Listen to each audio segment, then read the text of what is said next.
When any company has a runaway success of a product, the question always has to be, what next? Well, the Toyota Corolla has been around for about 50 years and sold in excess of 50 million units. Yes, 50 million worldwide. So what on earth do the Toyota big shots and designers do when they think about what next? Well, sedans are a dying breed, particularly in South Africa, but pretty much worldwide. So they had to take the Corolla name badge and do something else with it. And that's where the Corolla Cross came from. The first SUV bearing a Corolla badge. And more importantly, if you look at the blue tinging around this badge over here, you'll realize that this is a hybrid version as well. So they're going into new energy at the same time, which Toyota are doing in a big way right now, particularly in South Africa. The significance of this particular car, of course, is the fact that it is being built in South Africa at the Prospecton plant in Durban, and it's the first hybrid being built over there. So there's a lot that Toyota can boast with us. And really, I think that's what makes a difference. Corolla Cross adds to the Corolla sedan, the Corolla Quest, and of course the Corolla hatch to make up the Corolla family. And it's been a runaway success so far in South Africa already, with approximately 1,800 units sold per month for November and December 2021. It's going to carry on like that, I'm pretty sure. Out on a famous Motor Matters road trip yet again. But there is a difference for a change, because we're in the Toyota Corolla Cross. And not just any Cross, of course it's the hybrid version. Special treat, it's holiday season. We've got this car for just over a month. So we can really tell you what it's about and what it's like to live with a hybrid in today's world. This is XS trim, XS spec, which means it's the lowest spec version of the hybrid. So it doesn't have the Toyota Safety Sense suite on it, i.e. blind spot warning and things like that, but it's certainly got everything else. You've got, of course, your lovely cladding around the wheel arches down the bottom over there to prove to you that it's an SUV. Exactly what you want. That's the important thing there. I told you, hybrid. Toyota hybrid power, 1.8 litre engine with the battery electric backup, giving you 90 kilowatts of total power. But, let me tell you, it feels like so much more. But let's not go into all of that now, because there's going to be a full review in another couple of weeks' time. We're halfway through the test period.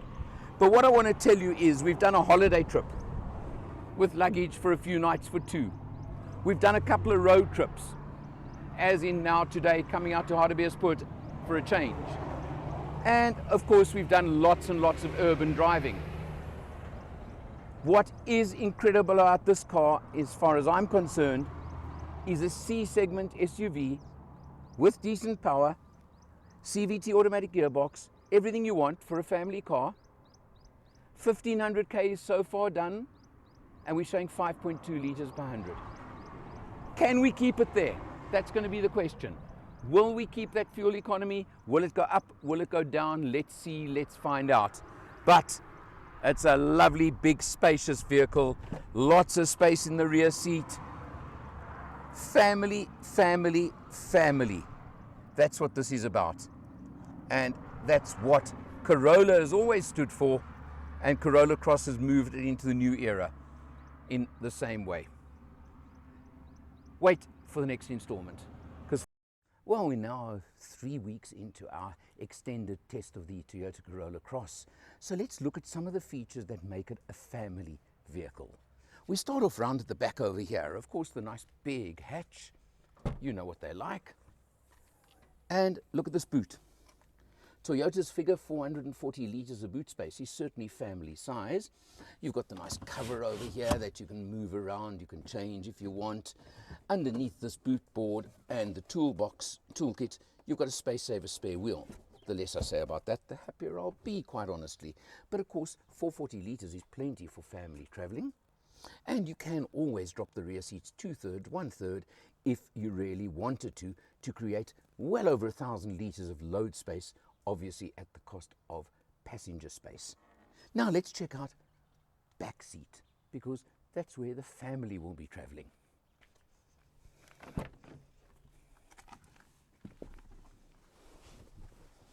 So if I climb in over here, you have a look. The driver's seat is set for me, plenty of room. The passenger seat is even further back than my driver's seat, but look how much knee room I've still got, space I've still got, and headroom, of course, with my hat on.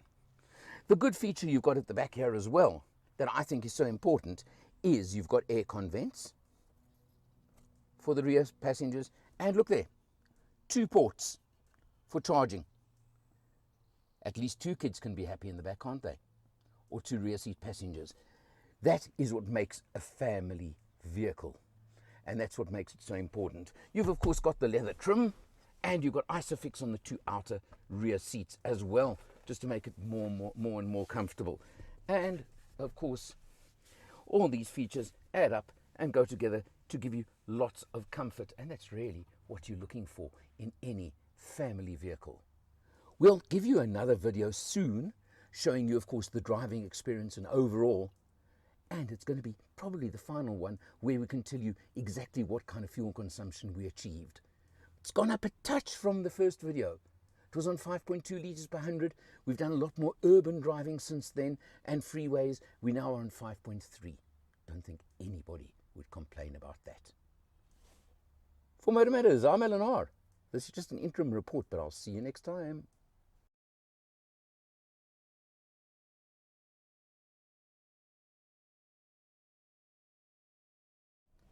Of course, it's on the road where you're going to live with this car, and that's what's important.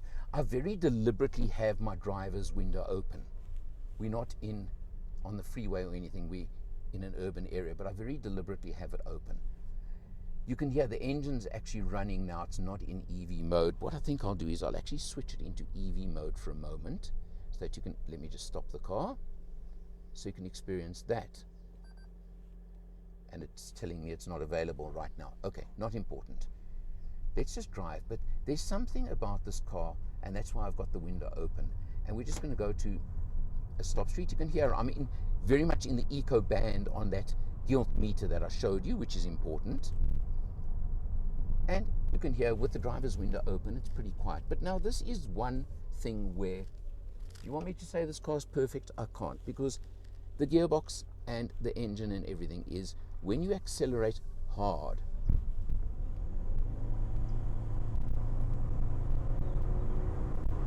can you hear that?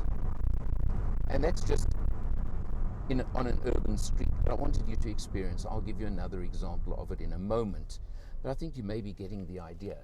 This is where the typical CVT drone, if that's the word, comes in, because it does become a bit raucous. Surprisingly so, considering this car is so relaxed generally, when you are trying to drive that little bit faster, and when you are, more importantly, accelerating, for example, to overtake. And that really is a factor on this car. And it's something that I have to admit I did find a touch tiresome at times. And unfortunately, maybe if they'd added flappy pedals, you could shift up a gear, you know what I'm talking about, on the CVT box. But when you want, and I'm not showing you this now because we're not on a freeway, as you can obviously see, but it very much shows in accelerating and overtaking, accelerating, that there is that little bit of a scream from the engine gearbox that can be a touch tiresome, a touch irritating, because it's mainly, from my point of view, because of the fact that this car is so incredibly smooth and quiet most of the time. And then you get that very much contrasts with it. You have this rather annoying beep every time you put the car into reverse, with a very, very good reverse camera and very clear. but it is somewhat annoying at times. I'm now in EV only, and you see you've got this contrast. It's almost two worlds, where now I'm just in EV and you hear nothing.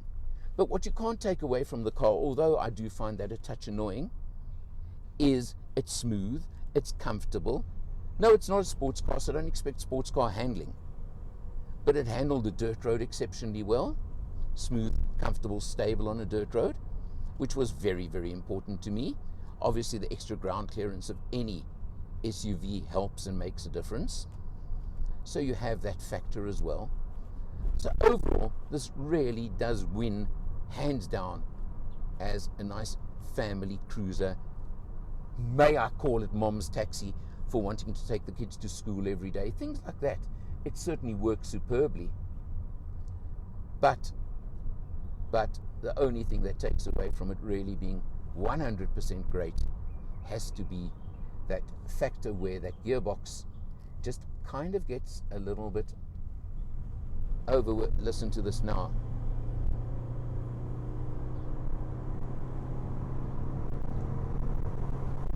And I think you get what I'm saying.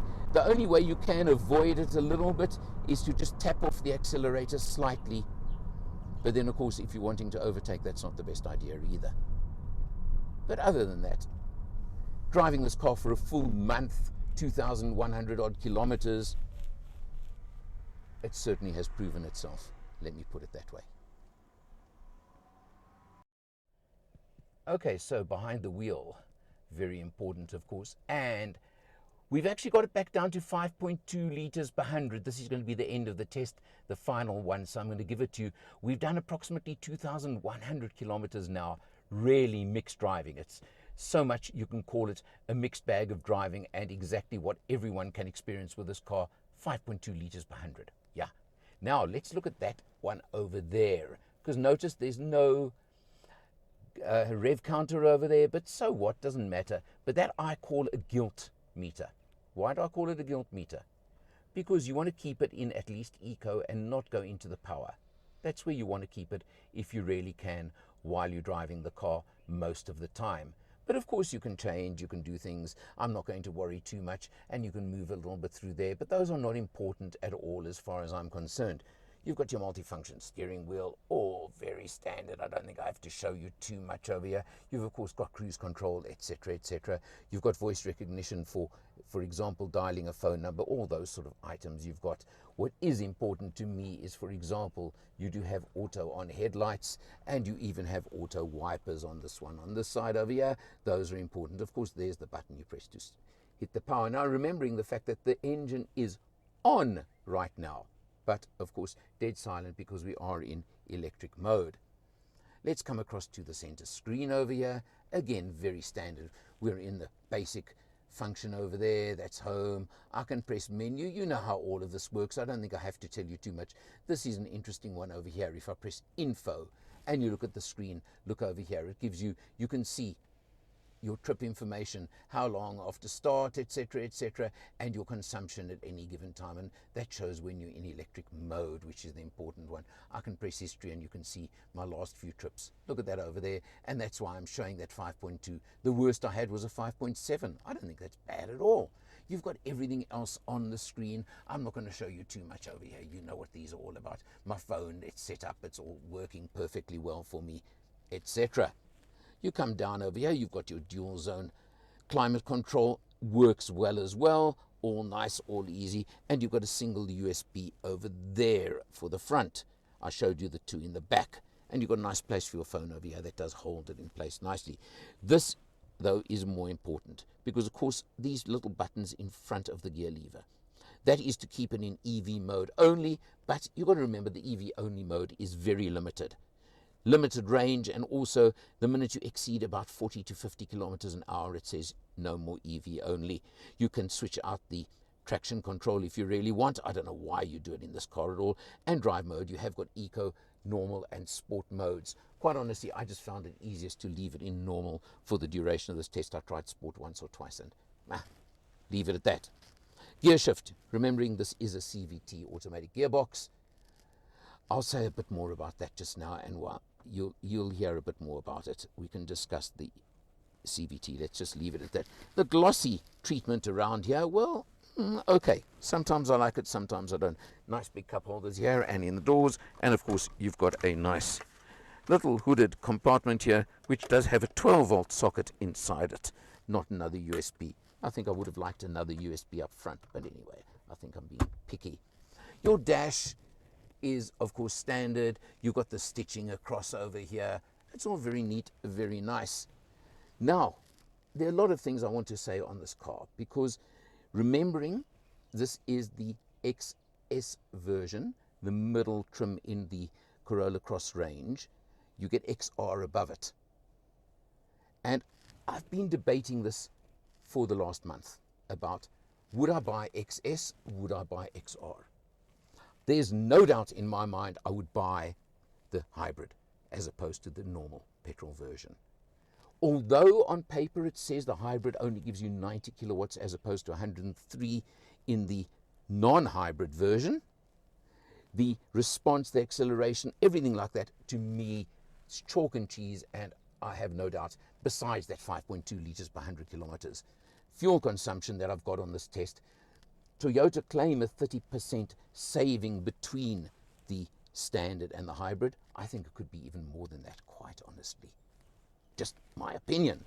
Let's leave it at that. But the responsiveness, the acceleration, the overtaking ability, etc. on the hybrid, to me, is worth every bit.